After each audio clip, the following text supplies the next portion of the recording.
Welcome to another edition of the Daily Deuce. I'm Gary Graves from just outside, or in this case, just inside lovely Louisville, Kentucky on a glorious fall September afternoon, rather. And in Maryland, John, the land of pleasant living, my good friend, Mr. John Webster. How you doing? Hey, what's going on, everybody? Gary, another great week in sports. Hmm. A lot of good stuff happening. I'm excited about it. But, the first sport we're going to talk about, we're going to let you talk a little bit about it. That great Georgia Kentucky game. Give me Yeah. your thoughts. If you love defense, man, I'm telling you, it was a game. I think everybody's asking the question, what happened to Georgia? What's wrong with Georgia?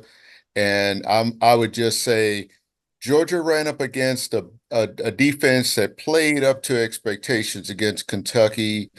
And basically, yeah, it's a matchup that's been tough for Georgia the last couple times they've been to Lexington. So I wasn't that surprised either that Kentucky couldn't capitalize on it because right now they are very, very scoring challenged, or should I say, touchdown challenged. I mean, it's like consecutive games without a touchdown in the SEC. That's not going to, that's not going to please your fans. That's not going to help you in the NIL game. And probably more than anything, now you're 0-2 in league play, and you still have Ole Miss in a few weeks, in a couple weeks, in fact. You got Texas down the road, and you still have to deal with, the usual suspects, Florida and Tennessee, teams that used to be in your division.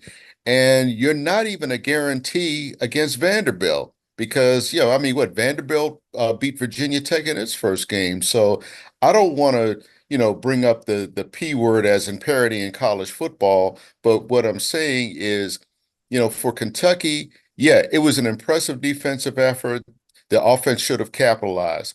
If I'm a Georgia fan, I am not worried about that because they ran up against a really, really good defense. They were a little bit out of sync. Maybe, they might have looked past them toward the bye and maybe toward Alabama in another week or so. But this is what I'll have to say. Georgia, you've got a great defense. You're going to Tuscaloosa. You've got to you've got to have that same kind of defense like you've had for the past four games going back to last season where you've only given up 7 field goals. That's impressive. You got to take that same effort down there. You've got to get healthy if you're going to beat Alabama down there because you will probably see them again at some point. Probably in Atlanta, but before I say that, Texas, we'll see how Texas does because it was impressive what they did over the weekend as well. And well, and again, Alabama, doing what they did to go to Wisconsin. But I'm not really worried about Georgia. I think it might be the best thing for them at this point to be number two because it shows that they still have some work to do. They got to get their defense healthy, and they got to figure out maybe another facet that takes a little bit off of Carson Beck. I think Trevor Etienne was a great pickup. He's still trying to find his way, and again, I think he'll only get better as he gets used to that offense.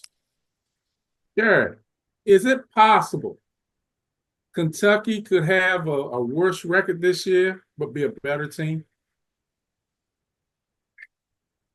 It's possible, and that's a good question.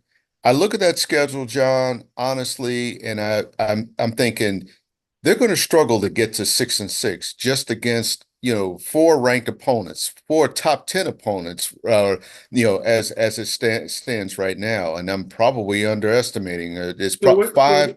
So Let's they see, got Georgia, Ole Miss, Texas, Tennessee. And let's see, there's probably another one. Oh, and I think they still have to play Missouri. I forgot about Missouri. So, I mean, those are, yeah, that's a gauntlet of a schedule. yeah. And ironically, with all the, I guess you could say, with when they don't have divisions now, and the addition of Texas or Oklahoma, and it's just one, 16 team division. that schedule becomes even tougher because now you don't have to really you can't really look at say, okay, this is what I've got to do in my division and out of division, maybe win one or two of those three games or something, and we're in a bowl. It's going to be a dogfight for them to get to 6-6. But to your question, I think they could be 6-6 and be tougher. I mean, excuse me, be better.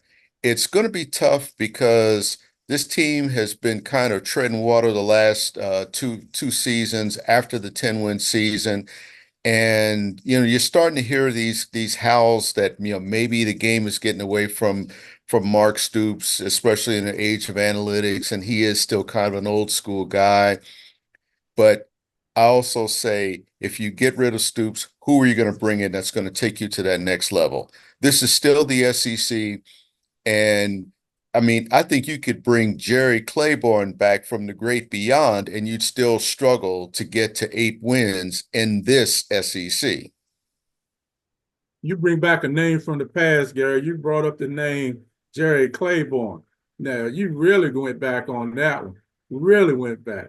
I could have gone back to Bear Bryant, who coached at Kentucky. Man, oh man.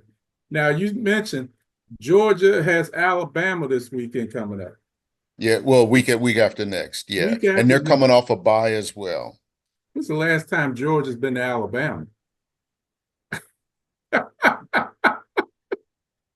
Let's see. Well, I think I'm trying to remember how that schedule goes. It's probably been at least 5 years because I think you face in the old you're going by the old SEC scheduling. You would face out of division team every 3 years, and of course it alternates home and away. So I would say it's probably been about 5 or 6 years since they've been to Tuscaloosa. That's going to be a hard game for Georgia because the more I watch Jalen Milroe, the more impressed I am. He seems to have gotten over. He obviously has gotten over that game against Texas, and then the one against USF last year. Where he was benched, and he's been nothing but lights out since. And of course, they won the conference championship. And it's probably too early to mention him as a Heisman candidate, but then again, why not, think about him being in the mix because of what he can do with his arm and his feet, and the way that offense now is responding to him. The, you can say, and I will note this too about Alabama. They're not playing any weak sisters. They're not playing any patsies. I wrote a story last week about how like a lot of the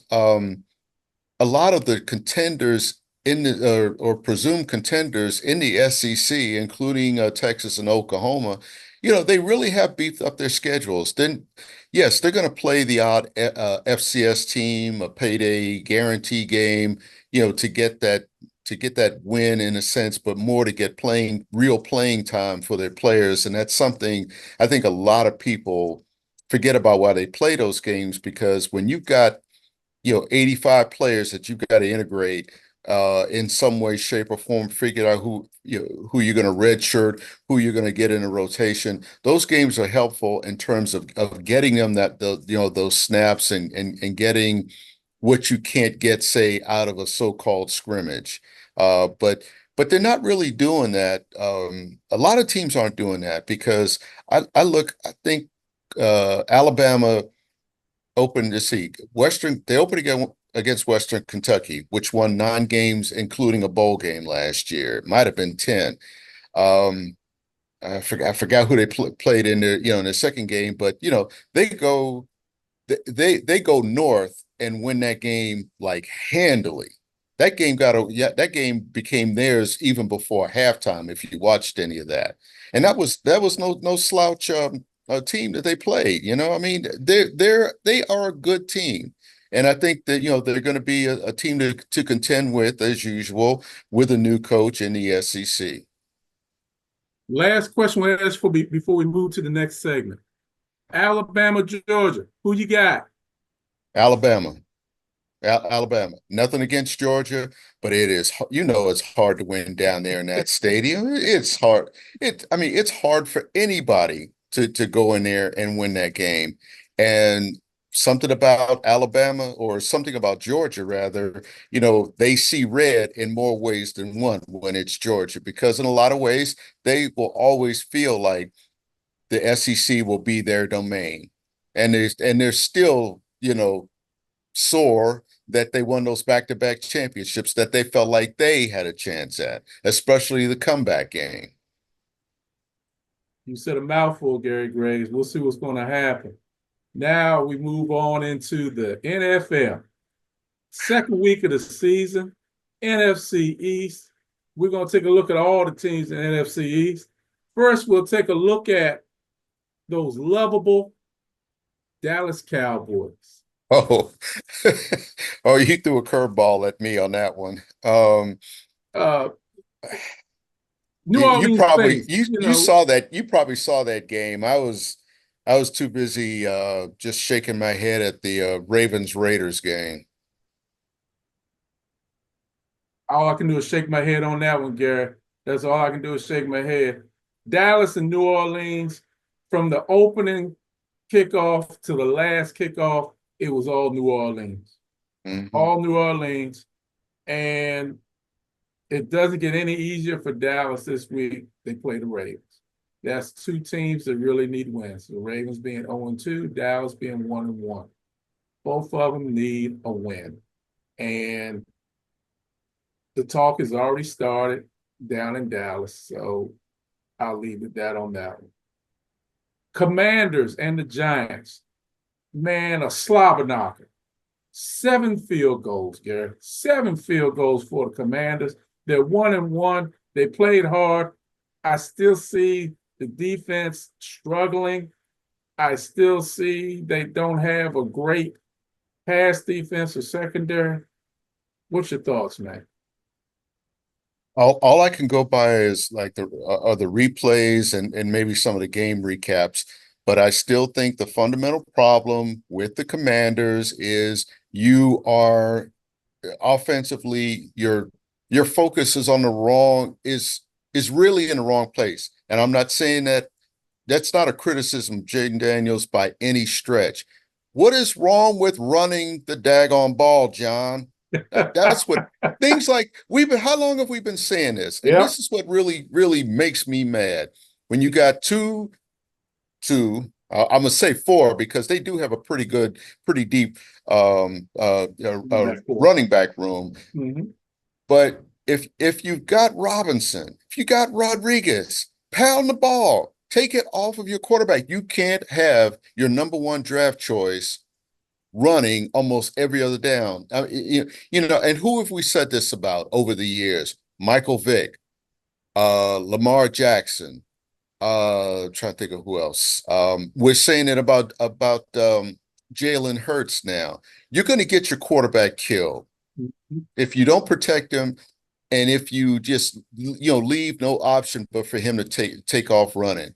The difference between LSU and the NFL and playing in Washington is that those holes close up really quick. Those linebackers are really, really fast. Those defensive linemen are really, really fast. And guess what? They hit even harder. They hit as hard as they run fast.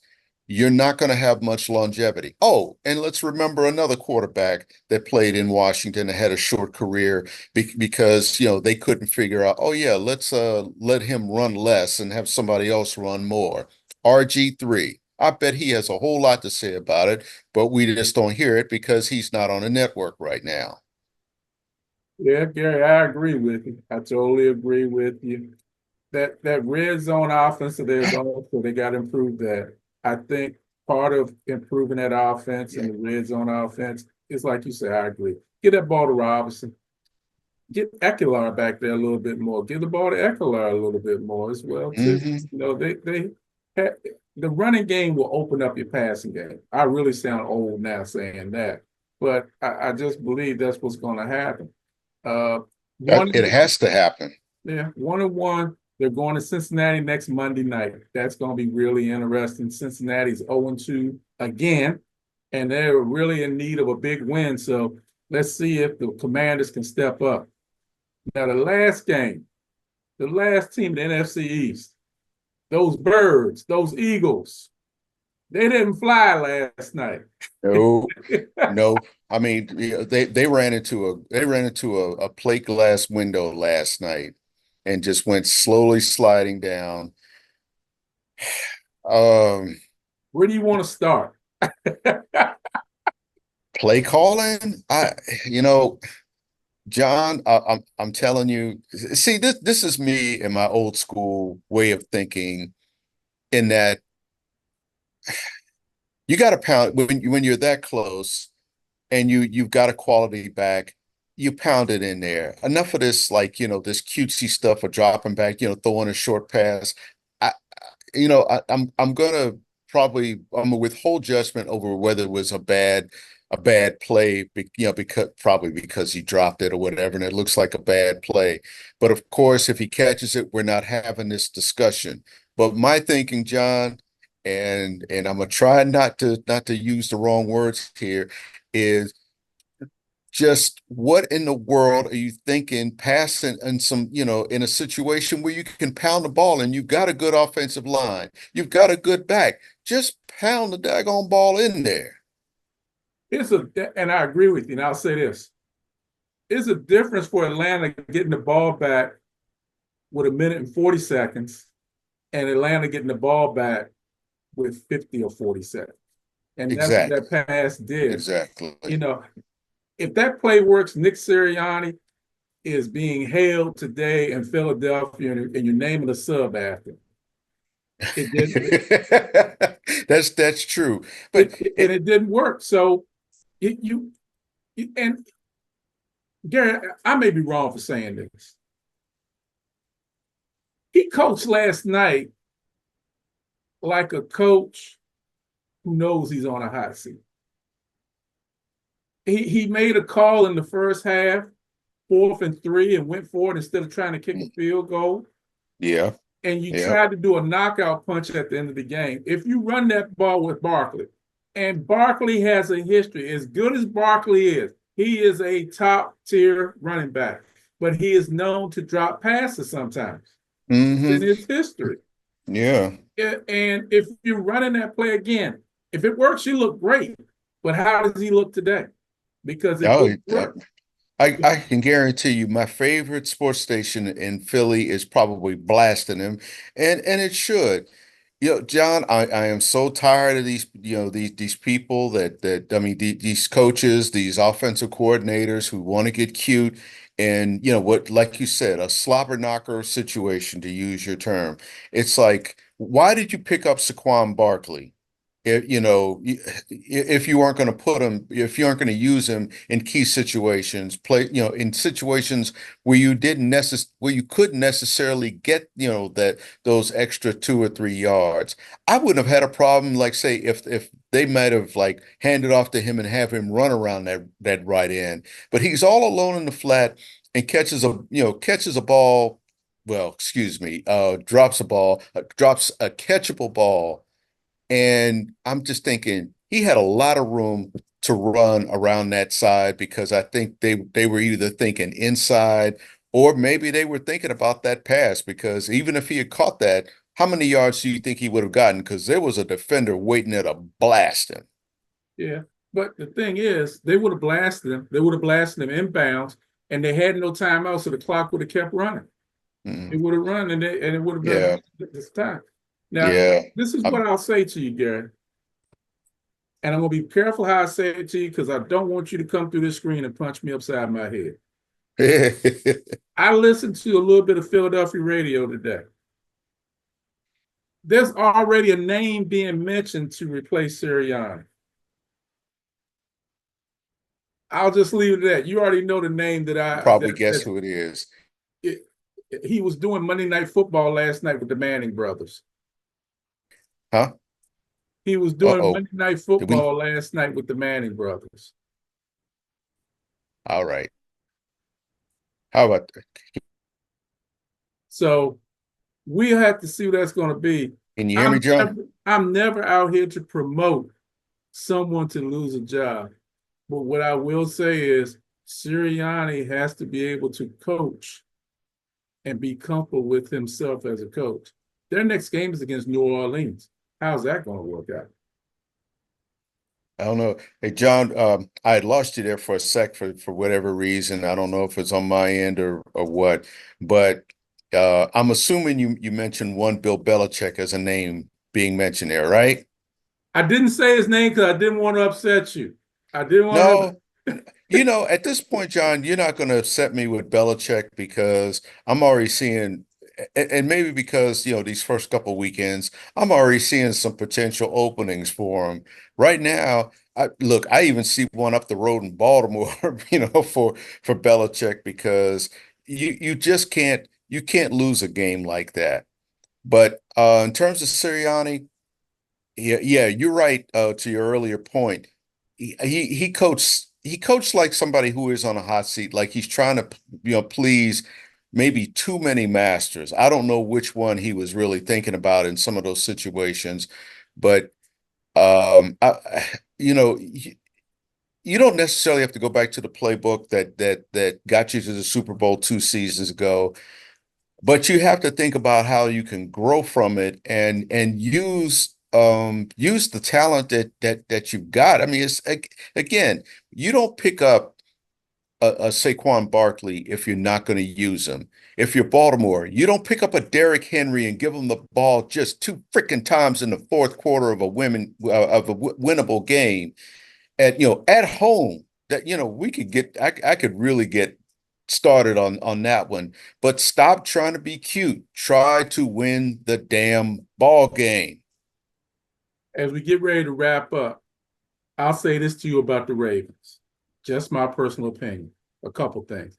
One, I was shocked that they were behind because I flipped the channel and so they were winning 23-13. Well, 23-16 because Raiders just kicked the field goal. That's the first thing I'll say. The next thing I'll say is for many years, the Ravens have figured if I get to the 45, I can bring in Justin Tucker. Justin Tucker is no longer a guarantee from 50 yards and longer. And Yeah, it's not, hear me out. I'm not saying anything bad about Justin. I know exactly what you're saying. I, It's I know exactly what you're saying. You know, age is a old time beats us every time. And that's what you're looking at.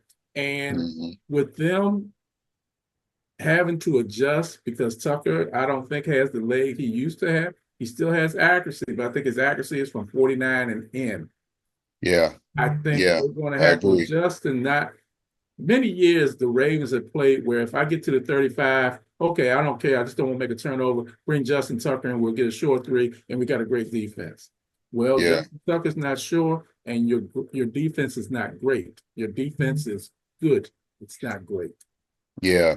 And see, every time I start to every time I hear criticism of Jackson and some of his decision making and say, "Oh, well, he's a bad passer." He's a much better passer. It's just, you take receivers away from him.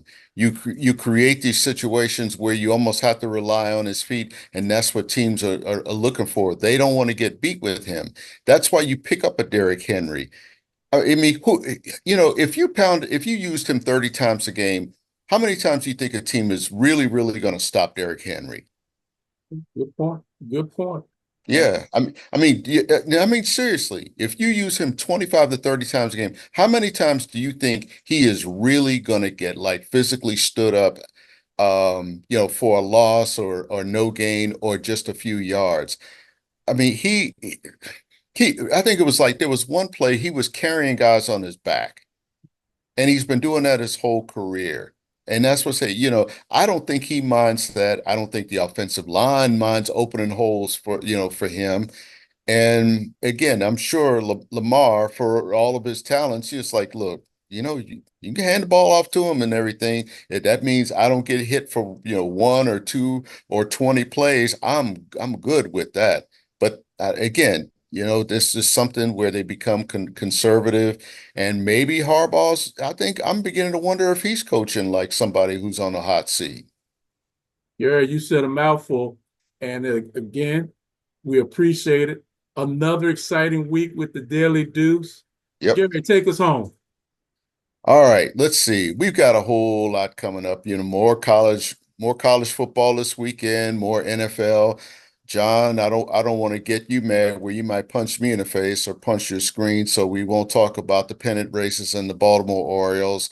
Only thing I'm going to say on that is watch the games and remember that it's today, September, well, mid-September. I'll leave it like that. And they still have a chance to cut the deficit, but all they need to do is clinch the wild card, and I think they'll be fine.